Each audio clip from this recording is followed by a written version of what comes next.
बच्चों, हम लोगों ने कल वाच्य पढ़े थे।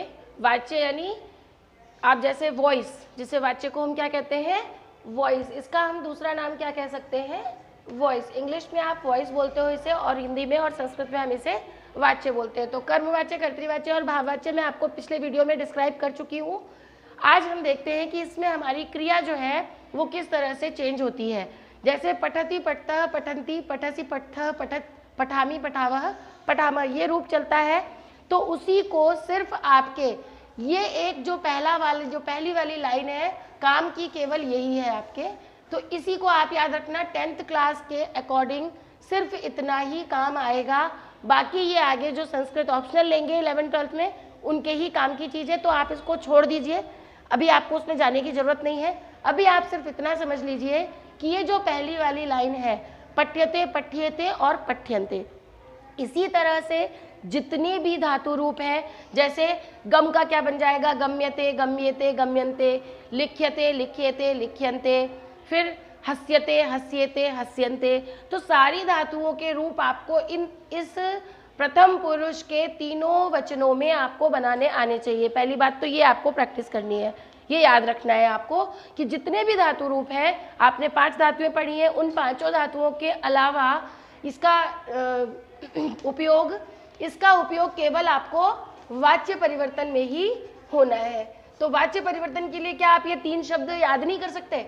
याद कर सकते हैं ना। आपके वाच्य परिवर्तन कितने नंबर का आता है? 3 नंबर का ये आता है आपके।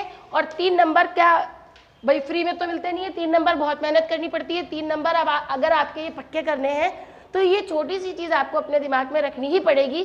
3 नंबर लाने के लिए आपको थोड़ा सा ये याद रखना पड़ेगा कि रूप जो है वो किस तरह से चलेगा, पठ्यते, पठ्येते, पठ्यन्ते। ये 3 शब्द जो है बस यही आपको याद रखने हैं। अब हम देखते हैं, एक एग्जाम्पल देखते हैं। जैसे यहाँ लिखा हुआ है, मैं पत्र लिखता हूँ। अब ये एक सेंटेंस है, मैंने हिंदी में इसलिए लिखा है क्योंकि अपन इसको ट्रांसलेट कर लेंगे तो संस्कृत व्याख्या भी आपको थोड़ा सा आएगा, अनुवाद भी आएगा। ऐसे लिखा हुआ सेंटेंस आएगा, आपको संस्कृत में लिखा हुआ ही सेंटेंस आता है, आपको ट्रांसलेशन नहीं करना होता उसमें। आपको संस्कृत में लिखा हुआ ही देगा और सिर्फ यही देगा, वाच्य परिवर्तन कीजिए। तो मैं पत्र लिखता हूँ, तो अहम पत्रम। अब अहम के साथ में क्या लगेगा, ये मैंने आपको कर्ता और क्रिया के प्रयोग वाले वीडियो में पहले भी बताया है, आप इसको देखिएगा और आपको समझ में आएगा। अहम पत्रम लिखामी, लिखता हूँ।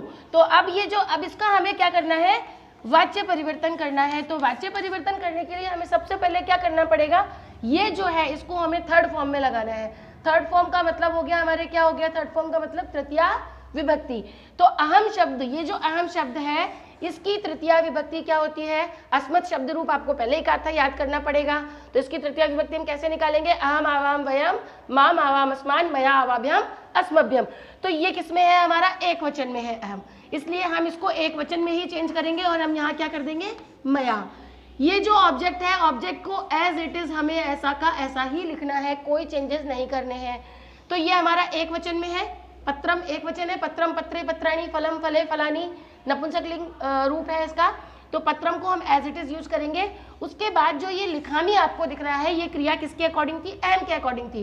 अब हमें क्या करना है, इसका वाच्य परिवर्तन करना है। चूंकि यहाँ ऑब्जेक्ट दिख रहा है इसलिए भाववाच्य में नहीं जाएगा, ऑब्जेक्ट दिख रहा है तो किसमें चेंज होगा, कर्मवाच्य में चेंज होगा, क्योंकि ये ऑलरेडी कर्तृवाच्य में है। ये तो पहचानना है ना अपन को कि भाई मैंने इसके अकॉर्डिंग यहाँ पर क्रिया लगाई है, अहम के साथ में लिखामी लगाया। मैं अहम के साथ में लिखती तो नहीं लिख रही हूँ, क्यों नहीं लिख रही हूँ, क्योंकि ये क्या है, कर्तृवाच्य का वाक्य है, कर्ता के अनुसार क्रिया लगी हुई है। अब जब हम इसको कर्मवाच्य में बदलेंगे तो हमारा कर्मवाच्य में बदलने पर यहाँ थर्ड फॉर्म में हमने मया ले लिया, ऑब्जेक्ट को एज इट इज यूज किया। अब लिखामी जो है वो अहम के अकॉर्डिंग था, लेकिन अब हम किस में चेंज हो जाएंगे, किस में चेंज करेंगे, मया। जब ये मया हमारा सब्जेक्ट हो गया तो हमको ये जो क्रिया है वो किसके अकॉर्डिंग लगानी है, पत्रम के अकॉर्डिंग। पत्रम क्या है, एक वचन है, इसलिए हमने अभी आपको रूप बताया था, पठ्यते, पठ्येते और पठ्यन्ते। तो पठ्यते जो रूप है, यानी कि ये रूप जो क्या बन जाएगा, लिख्यते। चूंकि यहाँ पे धातु क्या है, लिख धातु है, तो पठ्यते तो नहीं कर दोगे आप, क्या करोगे यहाँ पे, लिख्यते। किस किस को समझ में आया ये बताना जरूर से कमेंट करके कि इतनी छोटी सी बात आपको समझ में आई क्या, कि किस तरह से मैंने सब्जेक्ट को चेंज किया, ऑब्जेक्ट एज इट इज रहा, ऑब्जेक्ट के अकॉर्डिंग हमने, ऑब्जेक्ट क्या था, सिंगुलर था, ऑब्जेक्ट सिंगुलर है, इसलिए हमने यहाँ पर सिंगुलर जो क्रिया थी, पठ्यते एक वचन जो थी वही यूज की है। अब एक सेंटेंस देखिए, वह पुस्तकें पढ़ती है। अब इस सेंटेंस को देखिएगा ध्यान से, वह पुस्तकें पढ़ती है, वह और पढ़ती, वह और पढ़ती को ध्यान से देखिए, पढ़ती दिया हुआ है, इसका मतलब ये वह कौन है, लड़की है, पढ़ने वाली कौन है, एक लड़की है। तो यहाँ पर हम क्या लगाएंगे, सा। वह के लिए हमारे पास स्त्रीलिंग में क्या शब्द आता है, तत्शब्द का स्त्रीलिंग रूप क्या बनता है, सा। तो यहाँ पे हमने सा लगाया, और पुस्तकों को जब प्लूरल, कितनी है ये पुस्तकें, बहुत सारी है, तो पुस्तकम पुस्तकें पुस्तकानी, यानी फलम फले फलानी की तरह रूप चलेगा, तो पुस्तकानी रूप बन जाएगा। और इसको पुस्तकानी और पढ़ती है, ये तो एक ही है, तो सा के अकॉर्डिंग ही क्रिया लगाएंगे। तो पढ़ती है तो क्या हो जाएगा हमारा, पठती। ठीक है, अब यहाँ पे जब हम इसको वाच्य परिवर्तित करेंगे, इसका अभी मैं आपको कर्तरी से कर्म में ही बदलना बता रही हूँ, ताकि पहले एक चीज आपको समझ में आ जाए। तो जब हमने इसको चेंज किया तो क्या बन गया, सा पुस्तकानी पठती, लेकिन अब हम इसको क्या करेंगे, कर्मवाच्य में बदलेंगे। तो कर्म हमारा क्या है, ये प्लूरल है, यानी ये बहुवचन है, आपको दिख रहा है बहुवचन में है। तो जब हम इसको बदलेंगे तो ये सा का हम पहले तृतीया विभक्ति, इसको पहले क्या करेंगे, इसको हम थर्ड फॉर्म में यूज करेंगे। थर्ड फॉर्म में यूज करने के लिए हम क्या करेंगे, इसको साते ता तामते ता तया ताभ्याम ताभी, तो ये एक वचन है, इसलिए हमने यहाँ क्या लगाया, तया। पुस्तकानी को ऐसा का ऐसा ही हमें लिखना है, पुस्तकानी में कोई परिवर्तन नहीं करना है, क्योंकि ये बहुवचन है और बहुवचन ही रखना है। तो ये पुस्तकानी आ जाएगा। अब पुस्तकानी के बाद में पढ़ती है था, उसके द्वारा पुस्तकें पढ़ी गई, सेंटेंस हमारा चेंज हो चुका है, पास्ट में ले गए हम इसको, और हमने क्या बना दिया है, उसके द्वारा पुस्तकें पढ़ी गई।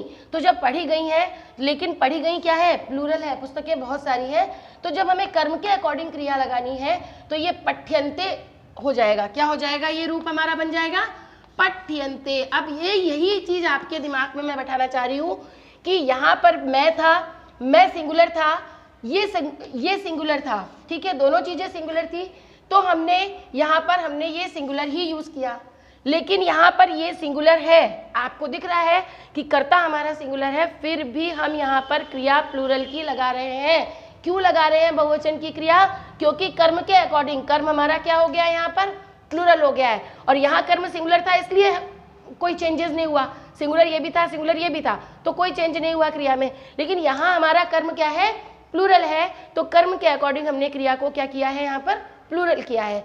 तो ये चीज आपके दिमाग में फिट होनी चाहिए कि अगर कर्म वाच्य में बदल रहे हैं तो कर्म के अकॉर्डिंग ही क्रिया है। कर्म अगर सिंगुलर है तो क्रिया सिंगुलर होगी, कर्म अगर प्लूरल है तो क्रिया प्लूरल होगी। कई बार बच्चों को कंफ्यूज करने के लिए क्या सेंटेंस दिया जाता है, जैसे त्वम युवाम यूयम त्वयम, त्वम युवाम यूयम त्वया युवाभ्याम स्मृत।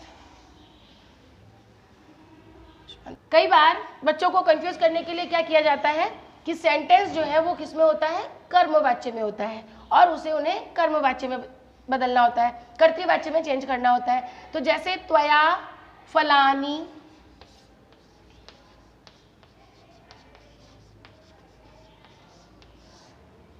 त्वया फलानी खाद्यन्ते, तुम्हारे द्वारा फलों को खाया गया। अब ये खाद्यन्ते, ये इतना देख के आपको तुरंत क्लिक होना चाहिए दिमाग में कि ये हमारा क्या है, पास्ट की बात हो रही है, तुम्हारे द्वारा फलों को खाया गया, यानी ये सेंटेंस आपको ऑलरेडी किसमें दे दिया है, कर्मवाच्य में दे दिया है। अब आपको किसमें चेंज करना है, इसे कर्तृवाच्य में चेंज करना है। तो कर्तृवाच्य में चेंज करने के लिए आप क्या करोगे, यहाँ आपको तृतीया विभक्ति दिख रही है, त्वम युवाम यूयम त्वाम युवाम युष्मान त्वया युवाभ्याम युष्मभ्यम। तो त्वया क्या है हमारी, ये तृतीया विभक्ति है। अब इस तृतीया विभक्ति को हम सबसे पहले किस में चेंज करेंगे, प्रथमा विभक्ति में। तो प्रथमा विभक्ति में ये हमारा क्या बन जाएगा, त्वम। उसके बाद फलानी, मैं कह रही हूँ आपको ऑब्जेक्ट को तो कुछ नहीं छेड़ना है, आपको टेंशन लेने की जरूरत ही नहीं है, ये अपना ऐसा का ऐसा ही हर सेंटेंस में आपको ऐसा का ऐसा ही मिलेगा, आपको ऐसा का ऐसा ही रखना है, इसको तो छेड़ना ही नहीं है आपको। इसका डिजाइन ऑलरेडी बहुत सुंदर है, इसको ऐसे ही रहने देना है हमको, इसमें कोई डेकोरेशन नहीं करना है। डेकोरेशन किसमें करना है, सिर्फ और सिर्फ हमारे कर्ता और क्रिया को छेड़ना है, ठीक है। तो हमें क्या करना है, त्वम और फलानी, उसके बाद में ये खाद्यन्ते जो आपको दिख रहा है, ये हमने किसमें रूप में यूज किया था, पठ्यते पठ्यते की तरह। तो खाद्यन्ते दिख रहा है आपको, खाद्यते खाद्यते खाद्यन्ते, चूंकि यहाँ पर क्या है, फलानी प्लूरल है, इसलिए खाद्यन्ते है। प्लूरल यहाँ पर भी है, ये ध्यान रखना है, प्लूरल यहाँ पर भी है, प्लूरल चेंज नहीं हुआ है, यानी ऑब्जेक्ट चेंज नहीं हुआ है। लेकिन तुम क्या है, तुम्हारे द्वारा फलों को खाया गया, तुम तो सिंगुलर है। अब हम कर्मवाच्य में बदल रहे हैं या कर्तृवाच्य में, तो ये तो कर्मवाच्य में था और ये कर्तृवाच्य में है, तो कर्तृवाच्य में हमारा तुम तो क्या है, सिंगुलर है, इसलिए खाद्यंते का खादंती नहीं करना है। यही चीज आपको ध्यान रखनी है। हमें यहाँ पर क्या करना है, त्वम के साथ में क्या आता है, खादसी, यानी मध्यम पुरुष एक वचन, मध्यम पुरुष एक वचन में हमारा क्या रूप बनता है, खादसी। ठीक है, जैसे खादती खादितः, खादंती खादसी खादतः खादत, खाद्यामी खाद्यावह खाद्यामः। ठीक है, तो खाद्यसी,